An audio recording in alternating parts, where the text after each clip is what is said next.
he's trying to get Yep. Here. Here. Here. Here. He texted that he's trying to get in, so I don't know if he's in the waiting room, Dylan. Okay. All right, let us know when he comes in.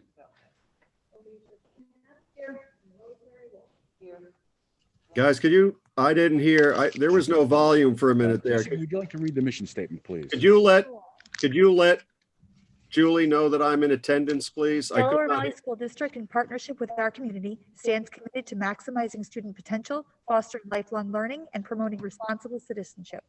Thank you. We have a motion to adopt the agenda. Motion. Second.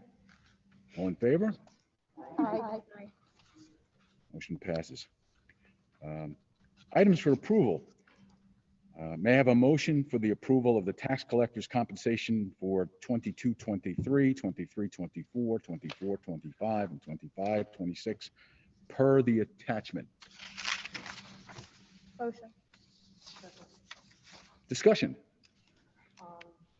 Rosemary. I was going over, the raise I got for this year was, or for next year, actually 2.9, and I would like to amend it to be 2% across the board.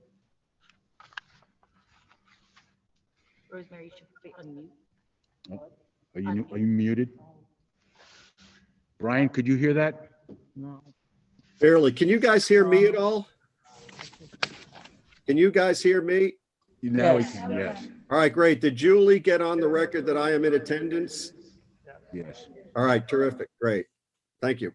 Okay, so Rosemary, Okay. would you like to say it again so Brian can hear you? Yeah, I'll say it again. I would like to make a motion to amend it. The raise that they got for this year was 2.9. I would like to amend it to 2% across the board instead of just the 1% and 1.5 for the next 2 years. So we have a motion to amend the original motion. Do we have a second? I'll second that. All right, so we have a motion for a first and a second. Any further discussion? Julie, can I have a roll call, please?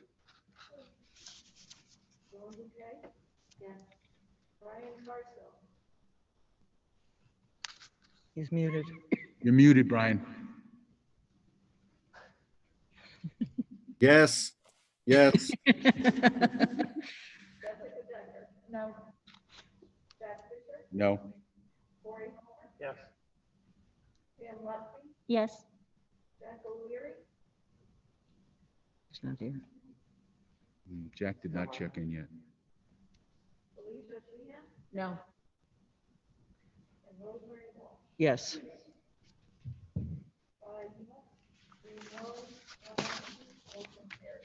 Very good, thank you.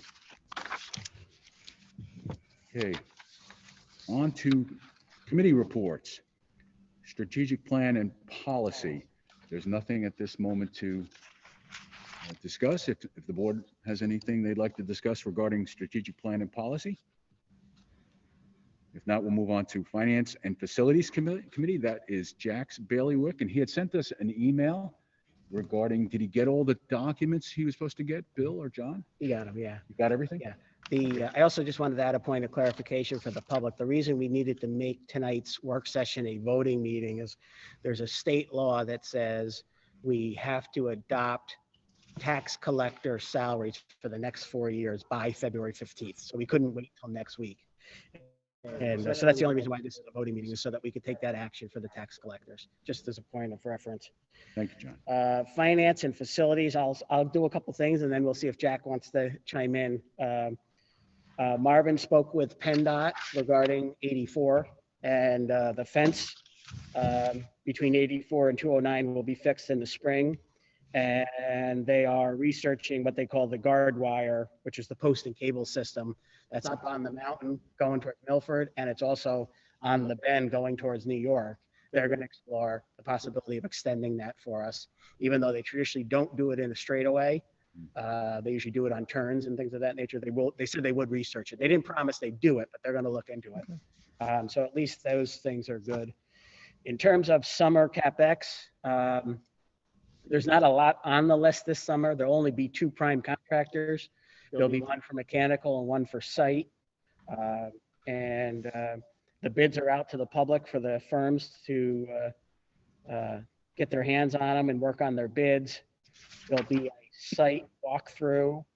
And this is usually where people, if there's things in the plans they're not sure of, they want clarification, they'd like to see the place where they're going to replace the sidewalk or the curbing or whatever. That's all going to happen on the 16th. The bids will be opened on March 4th. Don Flynn will review the bids with us at our work session on March 11th, and then the board can take action on them on March 18th. And is Jack on now? Don't see him. He's still having an issue with a passcode. I don't know. And I spoke to Jack today. I think he said it was 404 pages total with all the documents, but he did review all the bid specs that went out. We got him a link, an electronic link. So he reviewed the 404-page document and said everything he looked at looks fine, and that he will be at that pre-bid walkthrough on the 16th to be there to help us and represent us. So, I'm trying to think if he said anything else. Oh, and he gave a shout out to Marvin. He said, I don't think we realize when we do these summer projects, because we don't have a project manager like we do with the large projects, that how much of this falls on Marvin's shoulders, and what an amazing job he does. So that was nice of Jack to mention that, because all these projects that happen every summer are all managed, predominantly through Marvin, and particularly all the ones that are state bid, because there's no architectural involvement whatsoever. So that was a nice compliment to Marvin from Jack. Yeah. So that's all I have, unless anybody has anything else under finance and facilities. So under facilities, I wanted the board to know that I had a discussion with Dr. Bell and Jess at a leadership meeting about 10 days ago about what will we do in the fall if we still need 6-foot distancing and we want our kids to be back in school 100%, and we don't have enough lunchroom space yet. How can we get lunchroom space? And I tossed out the idea to Dr. Bell that perhaps it may be time to take the front of this building where we all just walked in, and since there are already 3 walls there, or 2 walls coming to a V, I guess, and perhaps over near the natatorium entrance, and enclose that so that we have a large group instruction area. John called it an LGI. That we could use every day for various things, not just for lunch. But if we enclose that, I think we'll have enough square footage to make sure that when we have lunch, everybody can be here, because that seems to me to be a hurdle that we were not able to overcome right now. So I wanted to put it on the table, and I'm not asking for an in-depth discussion tonight on it, but I wanted you all to know that I did bring this up at the meeting, and perhaps John, you may or already have spoken to our architect on this. Yeah, we're going to have Don just work up some preliminaries to give us some ideas of what kind of cost there would be. Now, certainly this wouldn't be available for September. And am I? Okay. You got him? Okay. We wouldn't have it obviously ready for September, but we do have 6-foot social distancing for lunch. We're required by law to have that. We are required by law to have it for lunch, snack in the elementary levels, and when there's ever a mass break, there has to be 6 feet social distancing. All of the times of the day that you do not have to have it. It says 6 feet or to the maximum extent possible. So we're okay. But when everybody comes back, to Jack's point, if we're going to have more people come back in the fall, with the assumption that, if there's no Zoom, the only kids that aren't here are going to be the homeschool and the cyber kids. So that's going to increase our demands. So about 800 more students would be in school. Yeah. And we have to have social distancing, even in the fall. I think we all realize now we're still going to. And it's very likely we're going to wear masks in the fall too. Yeah, I would think so. So. How many in the high school? It's not it's 800 district-wide or 800 No, it's in the high across the school? board. Yeah. 800 more kids, he's saying, that aren't here that will show Right, up in but the in building. high school, it would be how many more kids that we'd have to find lunches for? Which would cover 300 million people. Well, that's more than everybody ages 16 and up. That covers every adult. but it doesn't cover the kids. Right. That'll be the next phase, is the modifications and the testing to do a different vaccine for the kids. And that doesn't even count the 100 million that Johnson & Johnson is promising us, promising America by July 1st. So that would be 700 million doses. So the dosage for adults will become a non-issue by summer. The issue is that kids will not have a chance to be vaccinated. So that's probably why everyone will still wear masks. But And we'll has work on been- generating those numbers for those areas, and what kind of ideas did Don have, and what could it look like, and things of that nature. Go ahead, Felicia. So obviously the 6 foot, assuming, I'm really glad that you had already talked to them about that, because I was going to ask like what our plans were for fall. I mean, being that hopefully this is not going to be beyond next year, let's assume that, I mean, at some point this will be a thing of the past, hopefully. Would it make more sense to explore, adding different lunch periods and staggering during lunches, and maybe making some modifications to schedules, as opposed to, like, I just wondering if we're exploring those options as opposed to just building more. Yeah, and again, we will not have additional space to help us in the fall. It's not physically, it can't happen fast enough. That's more long-term, because like Corey likes to say, there'll be other viruses down the road, and we all Thank you, shudder Corey. when he says it, but he's right. We know he's right. That's why we cringe, because we know he's right. So this is more long-term planning, Felicia. Yeah. This is a long-term concept. It won't help us for September and October. Yeah. Could I ask a Any other question? Do you guys discussion? hear me? And John, did you hear the same news that the CDC is saying that this may be an annual shot, like the flu shot? The CDC came out with a couple of things. They talked about there might have to be booster shots. Yeah. Like, remember when we were kids with tetanus shots and things of that nature. They also talked about double mask versus single mask. And then they also came out with last night about once someone receives both their vaccinations, that they wouldn't have to be considered a close contact quarantine. Right, Felicia, that you had sent that to me. Yeah. So there's 3 new things from CDC. Now what happens is CDC puts these things out there, and then states decide whether they want to follow them or not. So you wait for the states, because they're the ones that really call the shots within each state, the State Department of Health. So there's a lot bubbling, which is really good news. There's a lot of things bubbling, which means they're taking time to sink the research time into what's really happening and trying to base it on science, as opposed to just let's shut everything down like we did in March. We didn't know what to do. We didn't know what we were up against, and we closed down. And now we know that there's a lot of negative ramifications for that. Right. And it probably didn't reduce the number of people who were infected or died. It just delayed it, So there's a lot going on right now. And I think there'll be a lot more in the next month or two, because a lot of colleges are doing a lot of research. There's a lot of federal grant money out there for the colleges to do the research, so that we can keep narrowing down what works and what doesn't work. And then I guess let's talk a little bit. I have one question. Sure. How many of our students drive and have cars here on the campus How many kids drive? Is that what you're Drive saying? and have cars on the and campus. have their cars here during the day?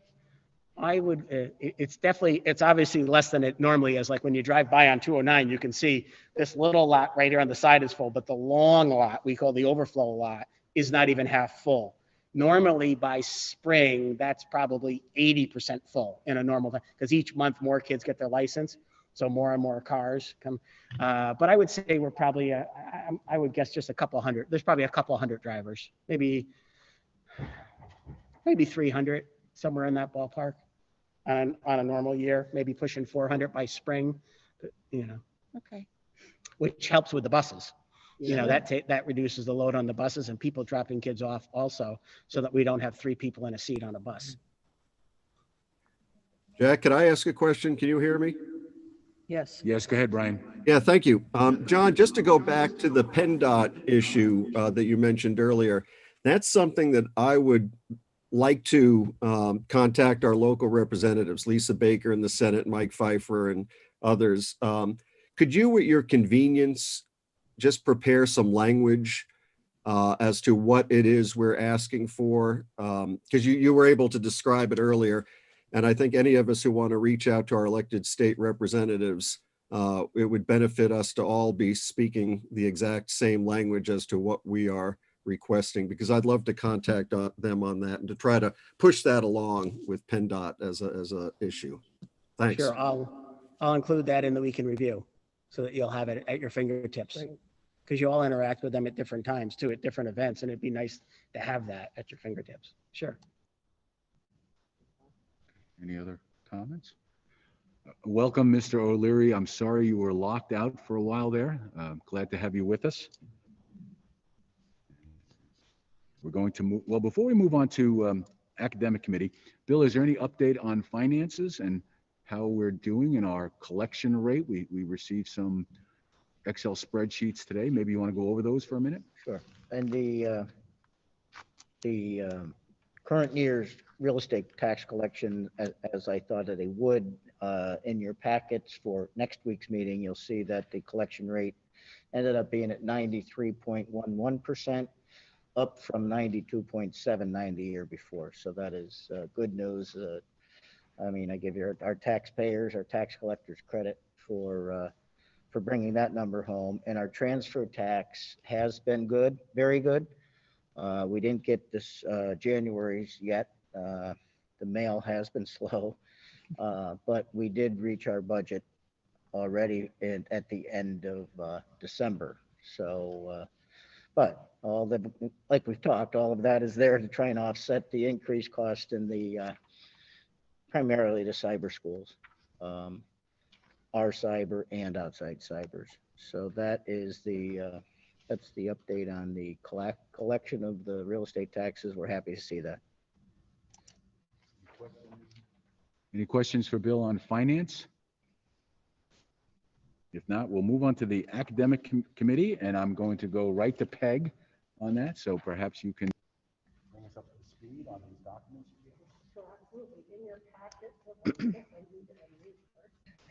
In your packets, you will see the first thing I point out is what's called the curriculum writing guidelines, just like this.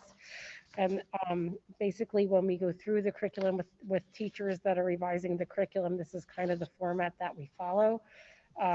We refer them to the PDE SAS website, which is the Standards Aligned System. And there's wonderful resources out there for curriculum models. The state standards are there. Also, the state technology standards are listed there. There are sample lesson plans and so on. So we do refer our staff to that. You'll see the writing errors that we provide to staff. This is kind of the general guideline that we try to stick with for a new course, a full year or half year. If teachers feel that they're going to go over those amounts, there's certainly some wiggle room. They can come to me and say, I'm going to need a few more hours to get this done. But it's just general guidelines in terms of how teachers are paid to put this together. We actually had 2 in-services this week where Mr. Tom Smith and myself ran for teachers that are writing this spring, writing the new courses. And I just can't say enough about the teachers in terms of them stepping up to do this, especially this year. They have a lot on their plates, and then adding to it, writing curriculum is, that's really a professional gift that they're giving us that we can kind of keep our cycle intact. We do revise curriculum every 5 years. We can revise more frequently if necessary.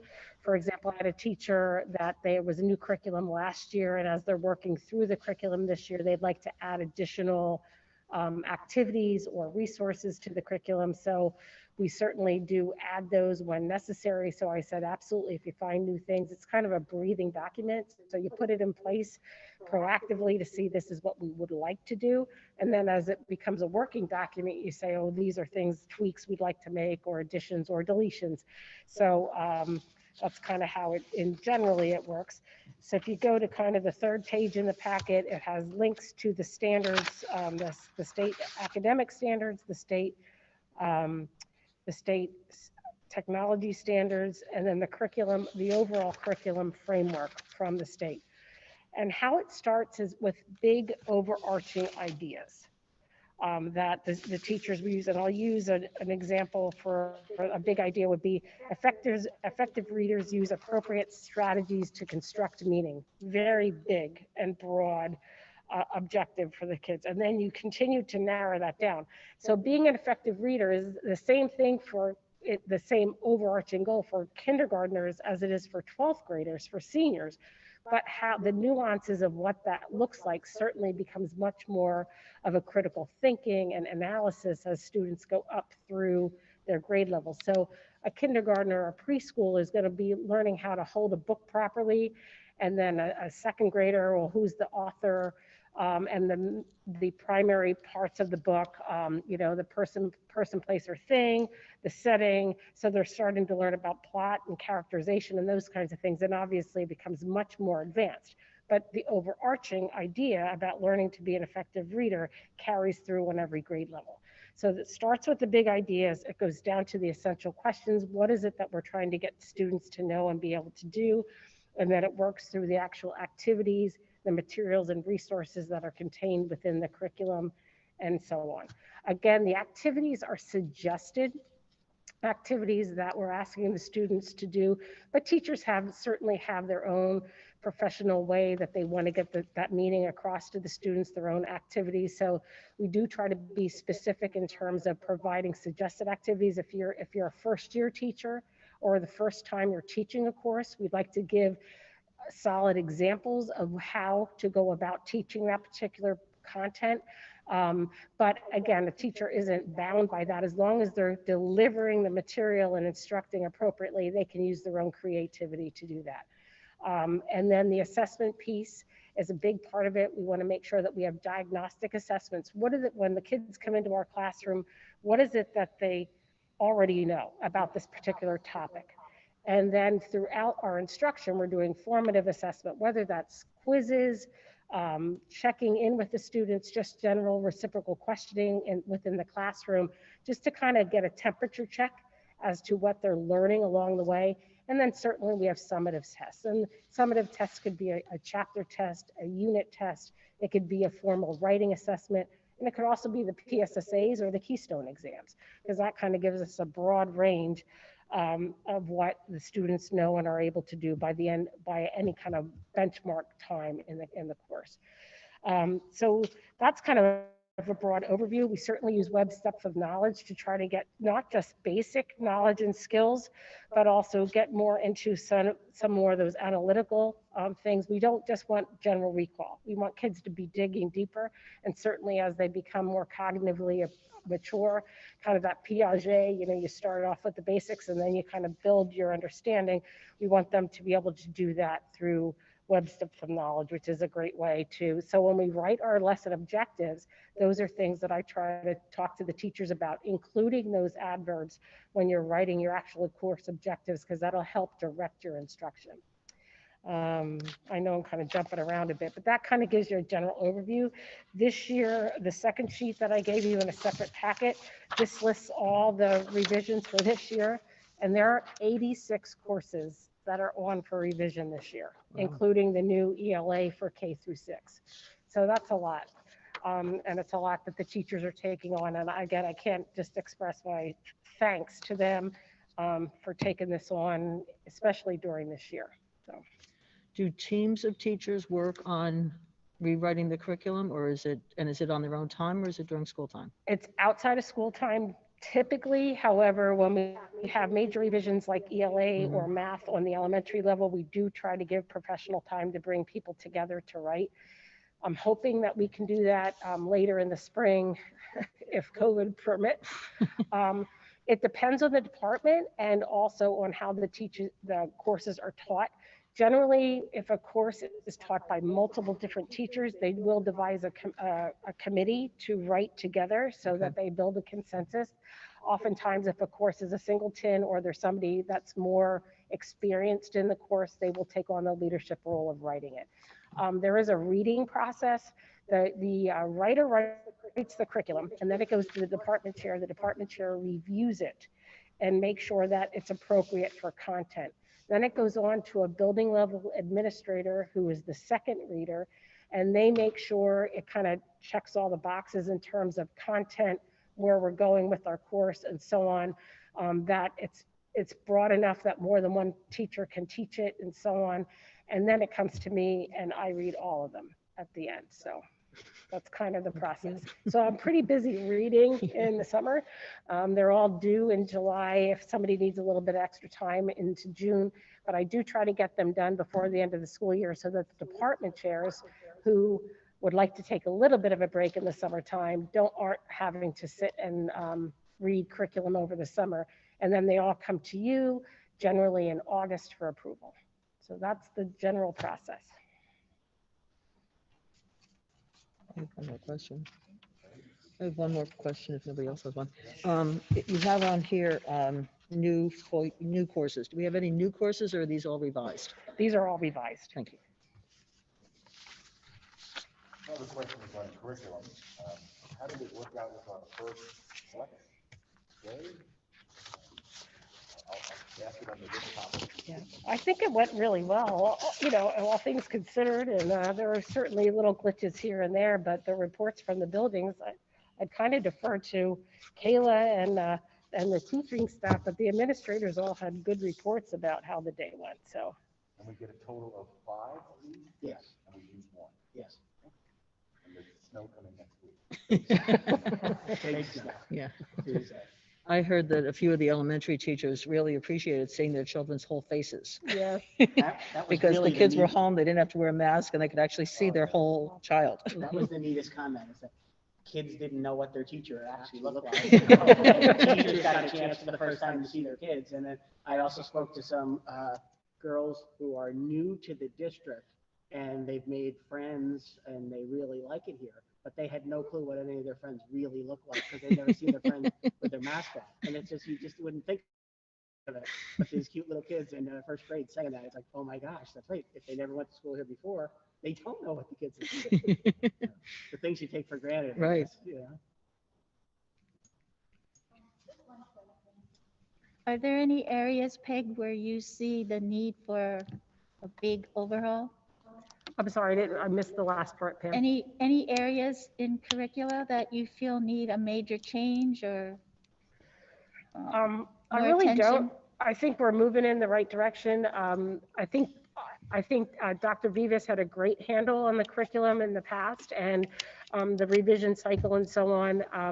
I think the tricky part is with all the software that comes, as we found out this year, all the software that comes with the textbooks and so on. We really have to look at how much we rely on that or don't rely on that in terms of budgeting purposes, so that we make sure that we plan accordingly. But I don't see any major things. The biggest thing I said to John today, elementary math is due in 2023. That's the next big adoption. And then we certainly have to keep an eye on when a grade level, like if an algebra 1 would come up for revision and the textbook comes up for revision, we have to kind of look at those kinds of things because that's a course that goes across every student and in multiple grade levels.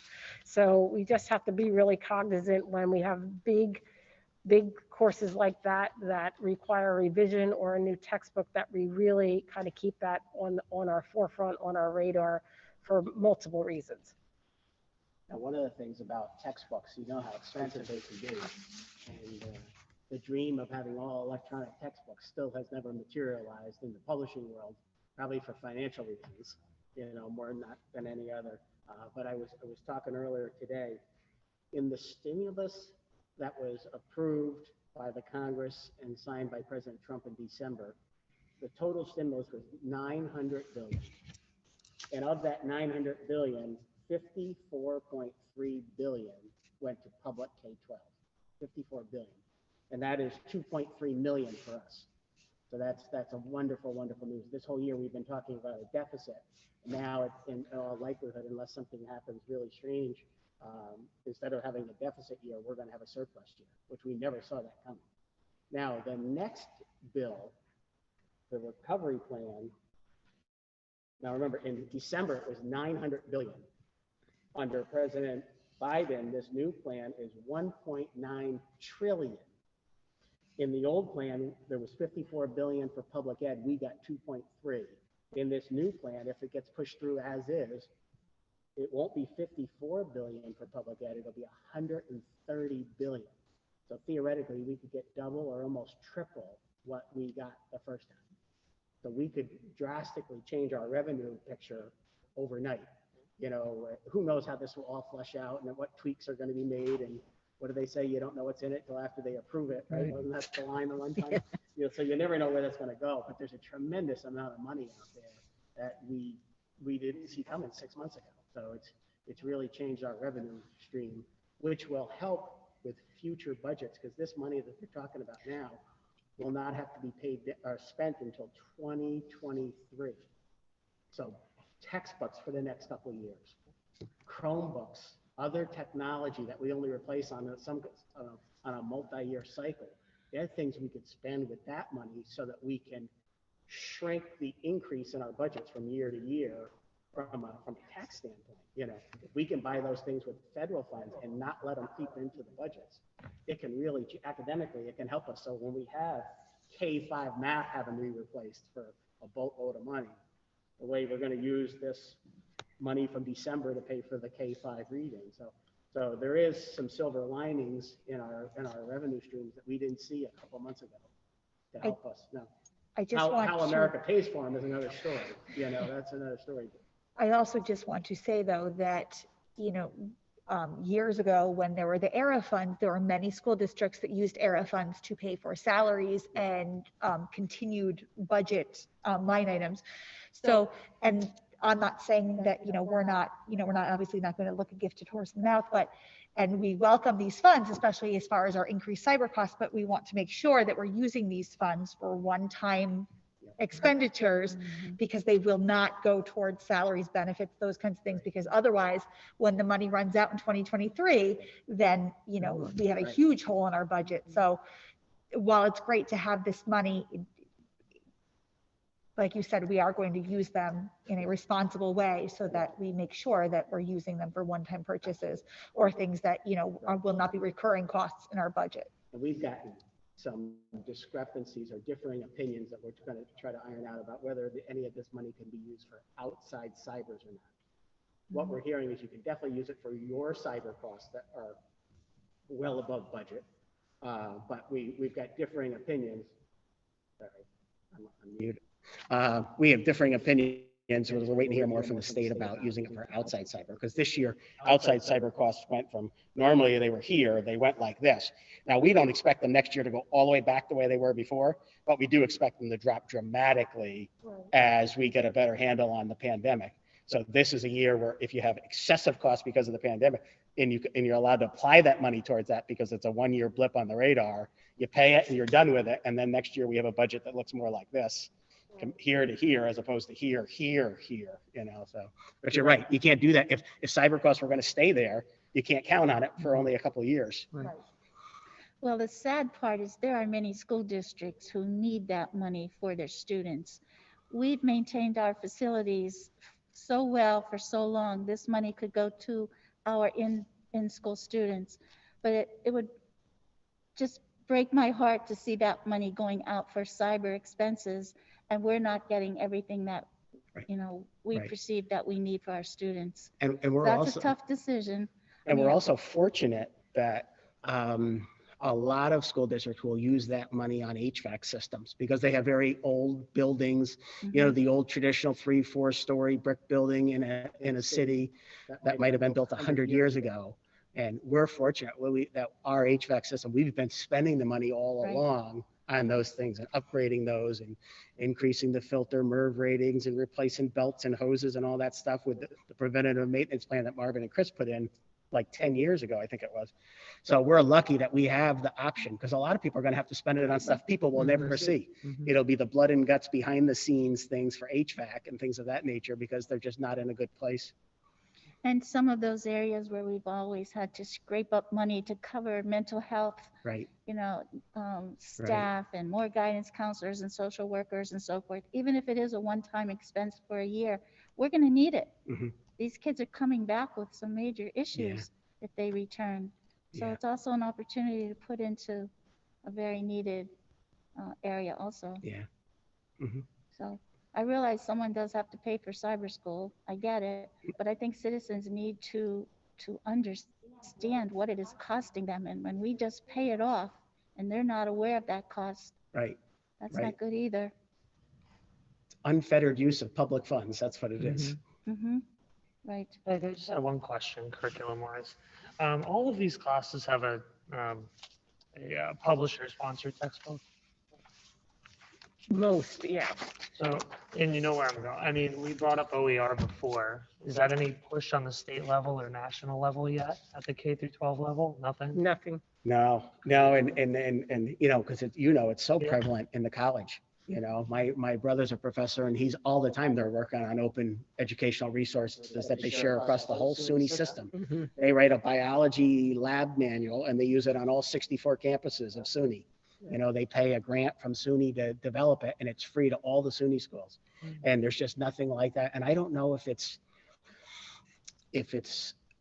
a local control issue, or they're going to focus on places like Texas where they have statewide adoption. They adopt one algebra book for the whole state and one geometry. So there's a place where, boy, if they spent the money to have the teachers write a book, an OER, then you'd have every district in Texas not buying those books. Whereas here, everybody uses their own choice. We thought about that with any of our elective courses at all? Maybe? We used to require a textbook for every single course. That was like one of those, Yeah. you know. Right. And we finally said, hey, why do we need a textbook for video game design? That business is changing so quickly, and all the information is on the web. By the time the book gets here, it's obsolete. So we've tried to back off on, there are a lot of elective courses that no longer we don't require a textbook because it just wasn't practical, you know. But that used to be gospel. Remember that there was a book for every class, and we said, okay, it's time to rethink that.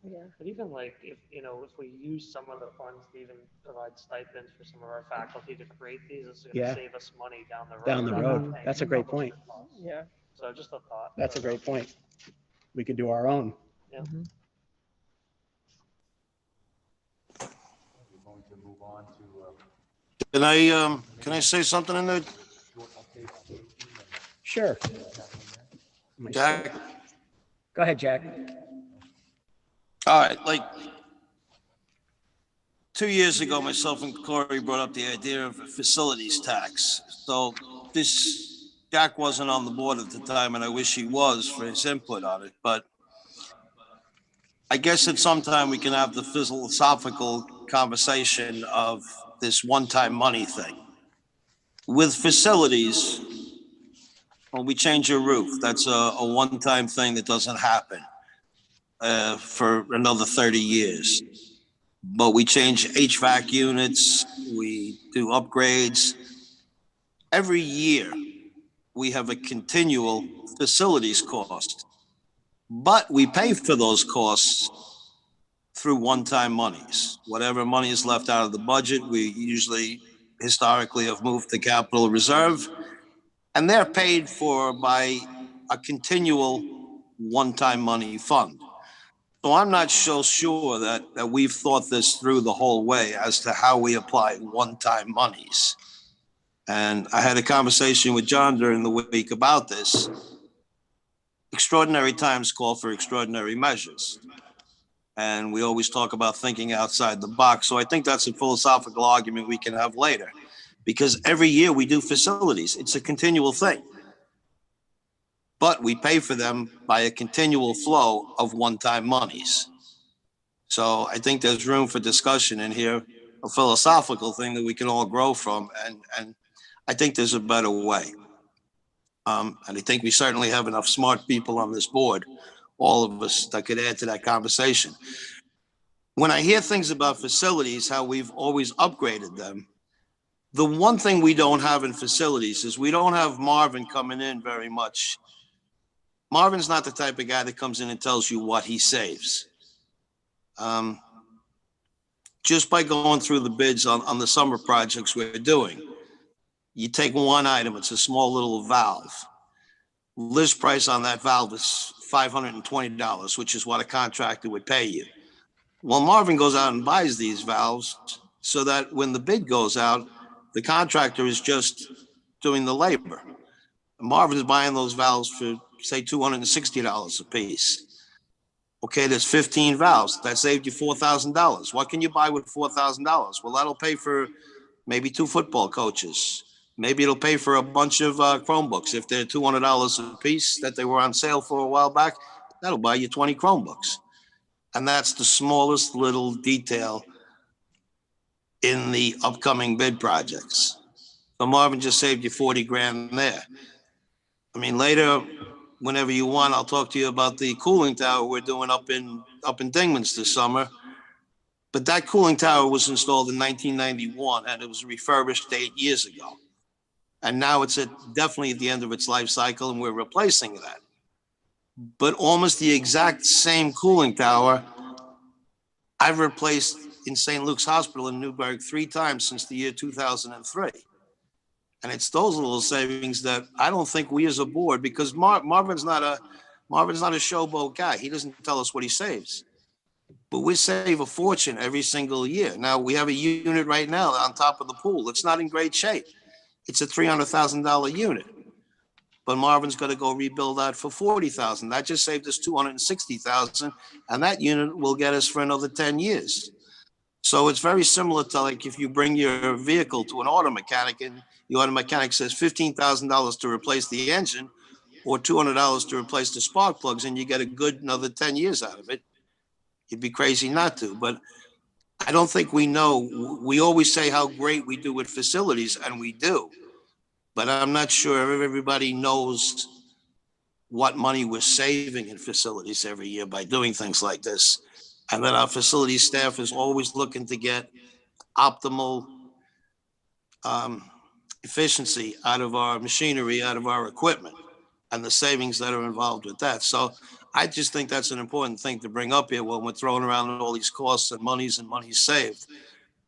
That not only do we have top of the line equipment running at top of the line efficiency, but we have top of the line people behind that saving us an awful lot of money. So I just thought it was important to bring up at this time because Marvin's not the type of guy. We all know him well. He's not the kind of guy that's going to come in here and tell us how much he saved us. He just goes about doing his business every day, and we're very lucky. And I always say the day that Marvin retires, it's not just going to be a sad day for DV, but it's going to be a very expensive day for DV. So I just wanted to throw that out there in case anybody's not aware. And if you really want to know about how we save, I can go through it with you privately or whatever, anytime you want. Thanks. Thank you, Jack. Anybody else? Okay, John, updates? Okay, thanks. I wanted to reiterate what Peg said. I wanted to say thanks to the faculty and staff for doing an amazing job in what is without a doubt the toughest year of everybody's career. And what they've done is just simply amazing. I had the honor of speaking to a group of superintendents on a Zoom call yesterday rather, of many districts that are still in the 2-day-a-week hybrid. And how do they get back to something closer to 4 or 5 days a week? So I was able to talk to them yesterday, and the superintendents were blown away with all the things. There were 2 superintendents, myself and the gentleman from Saucon Valley, who we've had our kids in 5 days a week. And when we told them all the things that had to be done in terms of like moving excess furniture out of the rooms to spread the desk out and making the stage and the pit and everything available for dining, some of them were like, holy smokes. They had no idea how much was involved. And that's our faculty and our staff who make it work every single day and every single night with the cleaning. So I wanted to publicly say thank you to them again. I know we've talked about it before, but we can't say it enough because we have become the role model that everybody wants to know what we're doing, because they realize what they're doing is not serving their kids to the best of their abilities, and they want to get to be more like us. And that's very flattering. And I tell them it's a lot of work. And August and September were brutal, but in hindsight, it was all worth it. So I wanted to say thanks to everybody for everything. So moving on to our favorite thing, the number of positive cases. Last week, which was the first week of February, we only had 3 cases, but that's probably because everybody was snowed in. They couldn't get out to get tested. This week, we're at 11 cases. Interesting, today we had 5 cases today. 4 of them were Zoom kids that haven't been in school. So it just, but we do keep track of our kids, whether they're in person or Zoom. We keep them on that running list. And our running list is now up to 118 cases over the whole year, both staff and students. Pike County's situation is definitely looking better. They release results on a 7-day period. And the most recent 7-day period was January 29th through February 4th. And the week before that was January 22nd to 28th. From the one 7-day period to the next, the number of total cases in Pike County was 30 cases less this week compared to the week prior. Our incident rate, which is per 100,000 residents, we're at 161.3. We've got to get that down under, that was really high before, but we've got to get it down under 100 so that we can move from substantial to moderate. And then our PCR percent positivity rate was 11.3. And if we can get that below 10, then that helps us get there. So both numbers, the 100 and the 10%, if we get below those numbers in both categories for 2 weeks in a row, then we leave substantial and go to moderate. And the big deal about that is that you don't have to keep that running. Where's my list? You don't have to keep that running 14-day chart and switch schools to remote because you had X number of cases and hit the threshold. There are no thresholds if we get back to moderate. We can just have regular school every day and not have to track. This is my magic list by building. And then we keep track and then we cross them off. I keep track and we do it. This stays on with me all the time. And so that's where we are with that. The other thing is I just wanted to, we put an informational piece up on the website about what in the world is a flexible instructional day.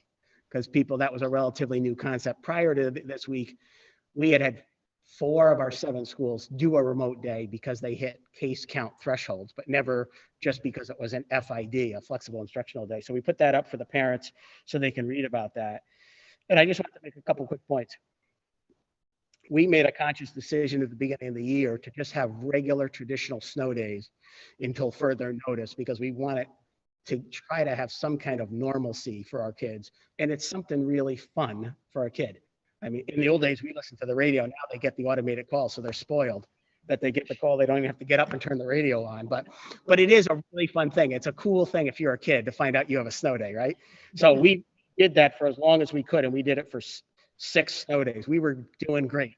And then we had a snow day and 3 snow days. Boom, boom, boom, boom, boom. So we went from using 2 snow days to 6 snow days like that.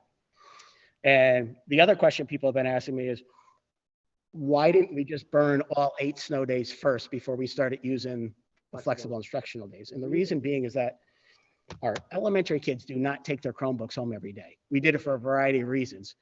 Every kid has a Chromebook in the classroom with a Post-it with their name on it. And they use that particular, everybody uses their own machine so that everybody's not touching all the machines. And we've been doing that all year. But we didn't want the little guys, number one, it's extra weight in their butt and their backpack every night. Number two, there'd be the wear and tear of it being in the backpack on the bus floor and all that stuff. And then the third thing is if they forget it, then they don't have a computer the next day to use in school. So we have to plan flexible instructional days strategically so that we can tell the elementary kids to take their Chromebooks home. Now, for example, was that yesterday? Was it yesterday?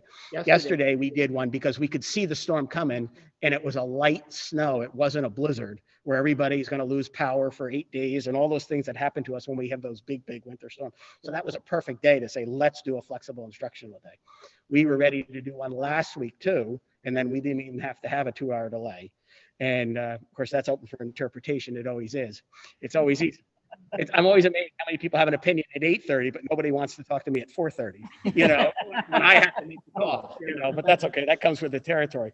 And then the idea is to keep these 2 in the bank that we have because we never know what's going to pop up between now and then. Worst case scenario is we get out 2 days earlier at the end of the year, so it's not a bad thing to have 2 snow days left. If you'll ask your teachers that are worried about things like AP exams in May, they'd rather have a remote day so they can keep on teaching than to burn all your snow days. Because we've had sometimes, like in 2018 where we had oodles and oodles of snow, was it 20 snow days or whatever it was, or 18 snow days in 2018 or something like that. So that's why we didn't burn that's why we started with snow days, because we really wanted kids to have that chance. And we didn't flip to FID, flexible instructional days, until we started to run very low on days. But the reason we didn't burn them all is because if we burned them all first, that means the little guys would have to take their Chromebooks home every night for the rest of the year. Every single night, they'd have to lug them home and bring them back every afternoon. So by having 2 in the bank and mixing in the flexible instructional days, like Jack said, you can take up to 5 a year. We've used 1, so we still have 4 in the bank.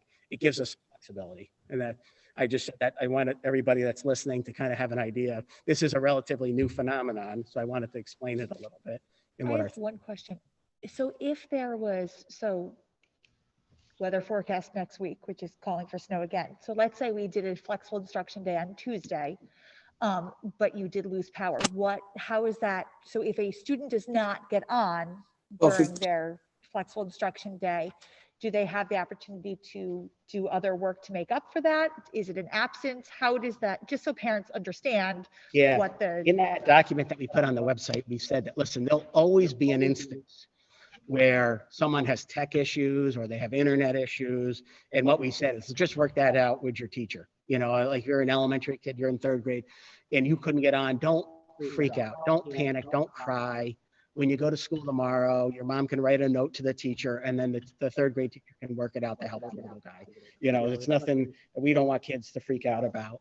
And so I put that in that FID informational thing just to let people know it's okay.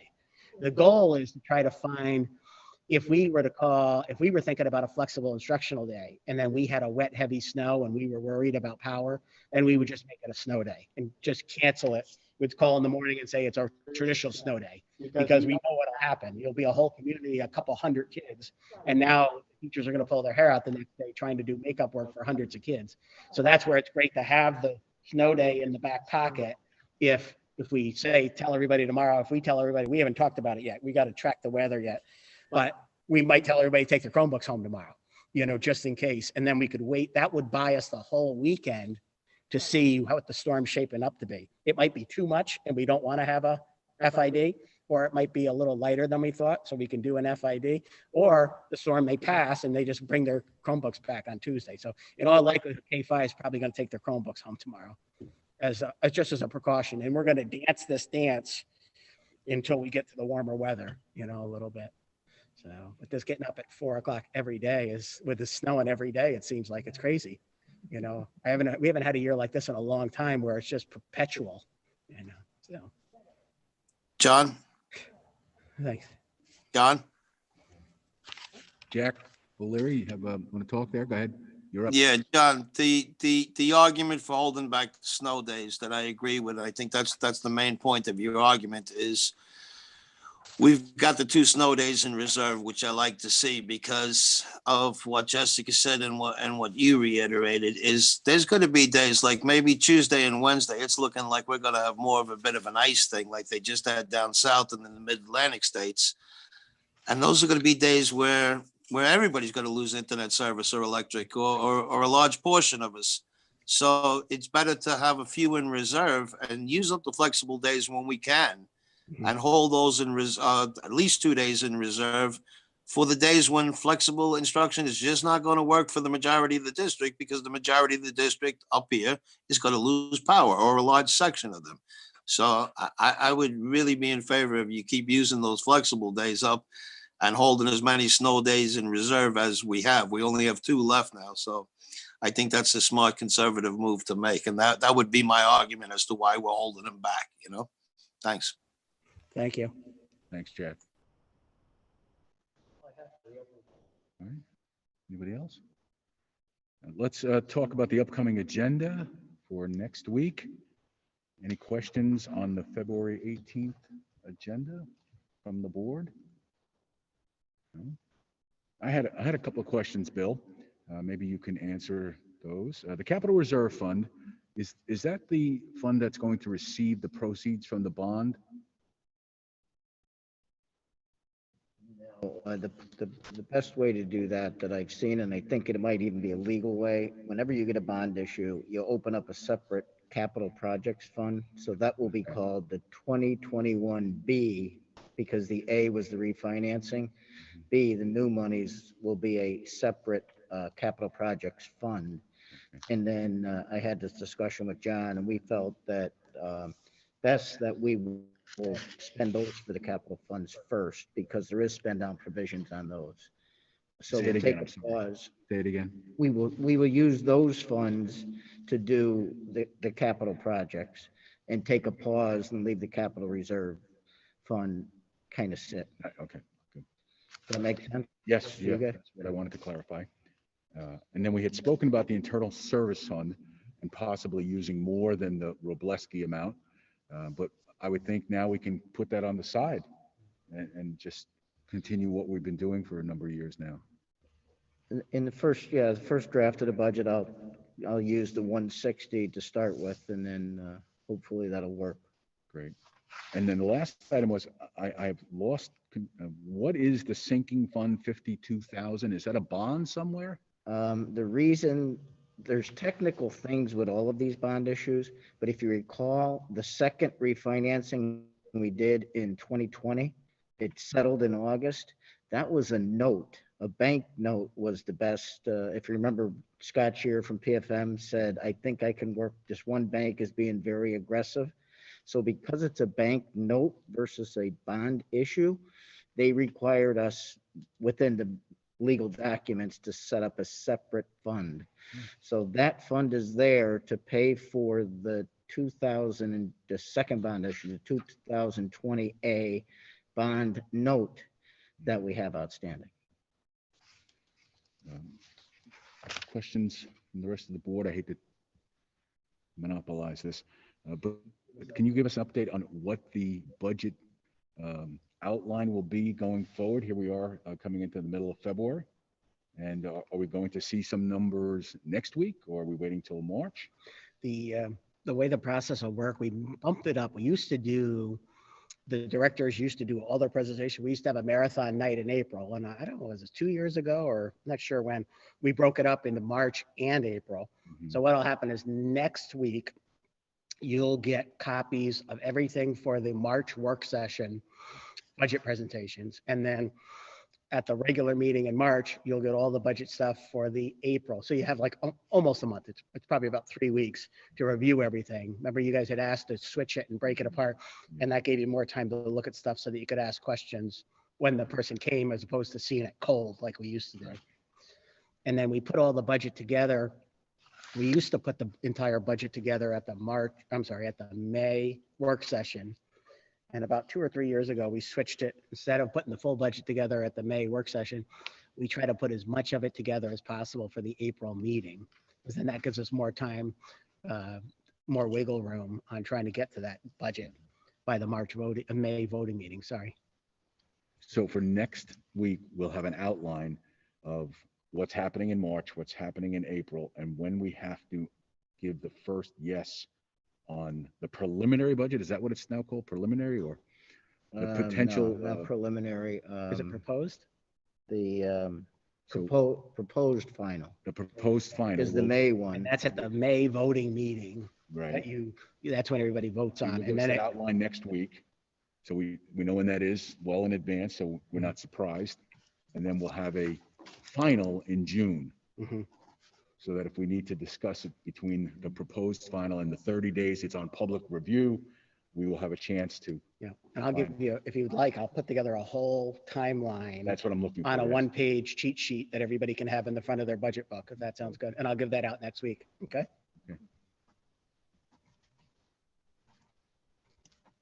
Anything else on the upcoming agenda for next week?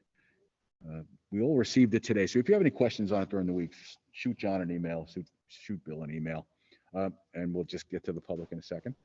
Anything else from the board? If there's anybody on Zoom who would like to send a question, I think, Jessica, you have it on your phone? Not yet. You do not yet? Talk Okay. to his offer. Okay, then send it to Dr. Bell. And do you have the I don't mail have on the yours? school board one. Okay, what's that? I don't have the school board one. That's only for the school board. Okay, so if you have questions, send it to that address at DV School Board at dvsd.org. Or is it just school board? It's school board at dvsd.org. And we'll get Jess set up for next week on her phone. She's graciously accepted the challenge of trying to keep track of those questions. I'm not as ambidextrous as Corey was, where he could do this and that at the same time, and I don't carry my phone around with me all the time anyway. So if you have any questions, if you're on Zoom, we will answer them all next Thursday. But we do have someone from the audience who would like to speak and ask us a question. Come on up here and state your name and what your question is. Anastasia Theodoropoulos, and I just want to say thank you so much for the transparency. I'm a former educator from New York City. So we got here about 14 months ago, and I have a third grader in the Digman Elementary School District, school here. And I also have a 3-year-old, and I make a point to come to every meeting, and I think you guys have seen me here each meeting. And the reason is because I'm in awe of the transparency that you provide. And also, and this is really what I wanted to come up here, because I don't want to take too much of anybody's time, but about the curriculum work that our teachers are doing. Because there seems to be in the media this concept of indoctrination. And maybe that might happen in certain school districts, but not this one. So the fact that our teachers are adopting their Piaget's theory of learning and teaching our kids critical thinking skills, how to be analytical, how to organize, how to be able to build their own ideas, this has to be celebrated, because we are actually building the future leaders of tomorrow, thanks to our fabulous teachers. But it just really needs to be celebrated. That's all I wanted to say. And thank you very much for everything. Thank you very much. Thank you. That's wonderful. Okay, announcements, February 18th, 2021. Yeah. About not needing to have, since we're where we are at this point in the year, about not needing to have a separate reopening committee. So the question I want to ask you guys is, since we've incorporated reopening and academics and finance as the 3 pillars of the work session, do we need to have 6 o'clock work sessions before regular voting meetings? Or I can just update you on the pandemic during my superintendent's report if you want to save an hour, I guess is my point. I think we want to save an hour and start the regular meeting at 6. Oh, okay. Yeah. Oh, I like that idea even better. Yeah. Option C. Yes. Option C is even better. Okay. So announcements would be February 8th. I'm sorry? We circled back. Yes, we circled back. That's the new term. Announcements will be February 18th, 2021, regular board meeting, 6 p.m., Delaware Valley High School auditorium.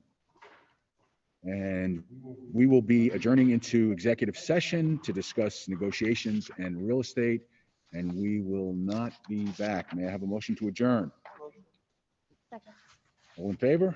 Aye. Brian and Jack, we're going to get back to you once we get in executive session. Okay. Have your phone